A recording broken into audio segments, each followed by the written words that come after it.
What's going on, mi gente? It's diegomontalvan here to talk about Peru's loss to Mexico. You know, the new era with Juan Reynoso. Um, it's a tough loss, I guess, because I don't think either team really deserved to win. Uh, Especially because the second half Peru was better, but that first half I think was awful. Um, they couldn't string passes together. Uh, there was no creation. Mexico really dominated Peru at least the first 20, 30 minutes. It was tough for Peru to get into the game. Um, I think the biggest thing was the fact that there was no midfielder, that un mixto, right? Someone that can easily give that ball through the transitions of defense to midfield, midfield to attack. And I think because of that, Cueva, Carrillo dropped back a little bit more to try to receive the ball, obviously to also help during that Mexican onslaught. Um, Second half, I mean, things changed for the better. Um, Cueva Carrillo got more involved. There was more creation, but the transitions were still, I think, not good at all. I think the subs that Reynoso brought on for Peru were also they didn't make a change to the game. To be honest with you, um, I want to also mention Rui Diaz. Right, he was brought on, and I thought, great. You know, I think Reynoso knows him, knows what he's working with. So I think maybe he will do something to help out Raul's game. I think he didn't. I think he did much of what Gareca did in that sense. To me, Raul Rui Diaz needs a partner up front, first of all. Cool, he brought in Valera after. He did. But you also need that creator. If you look at Seattle, he has Nicolas Lodeiro, who can create behind him. So you bring in Rui Diaz, but then you take out Cueva. To me, it really wasn't going to help. Uh, my opinion, right? Um, After that, yeah, Gianluca Lapadula didn't get enough service into the area. Again, that's the fault of,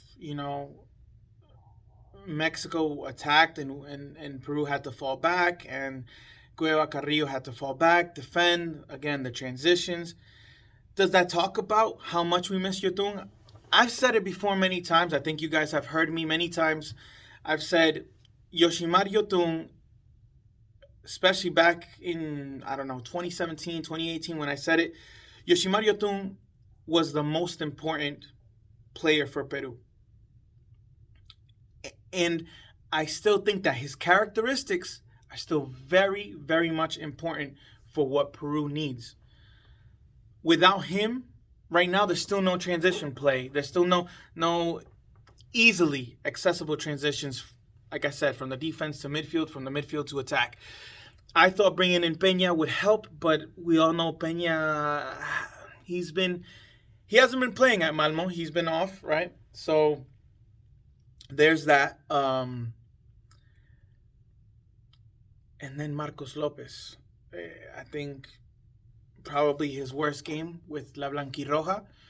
I don't want to think too much about it. I think I want to call it an off game by Marcos Lopez. I'm sure he will bounce back against El Salvador.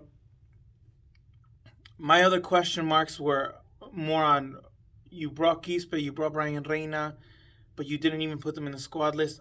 I thought that they would at least get maybe some minutes.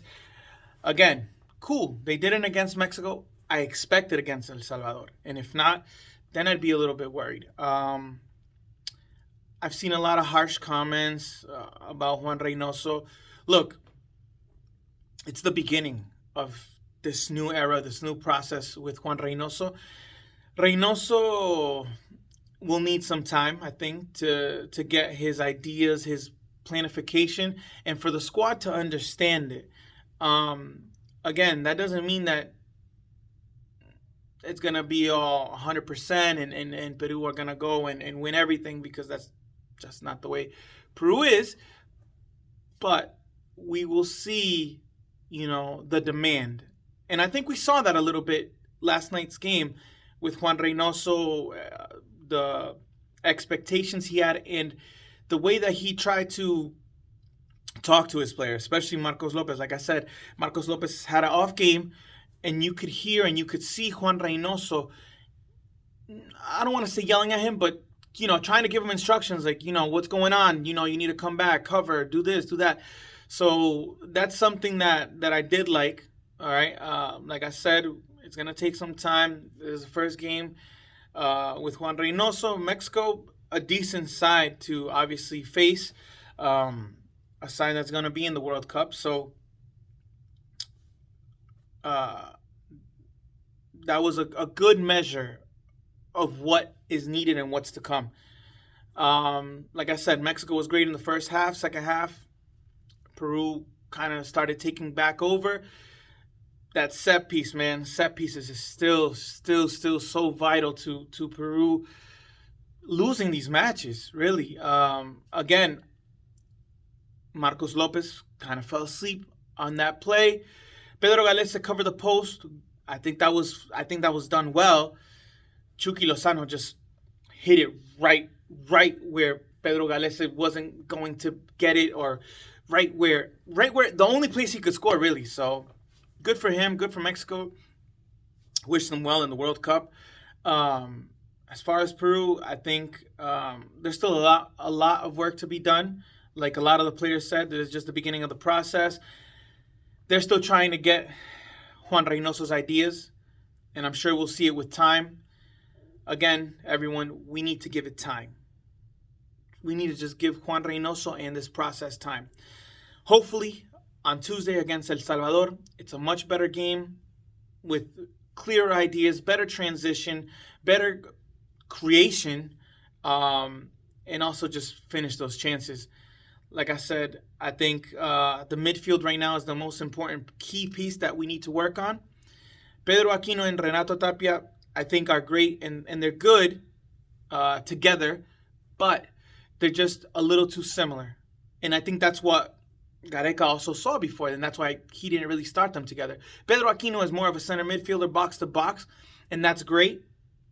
But you need a midfielder that is better at being able to distribute the ball. And that's, again, Yoshimar Yotun. Hopefully we can find that because Aquino is not that player and Tapia is not that player either. I think Tapia did great. To me, he was all over the field trying to cover defensively, and that was good on him. So, again, hopefully much better performance on Tuesday against El Salvador. Guys, please don't forget to comment, like, and subscribe.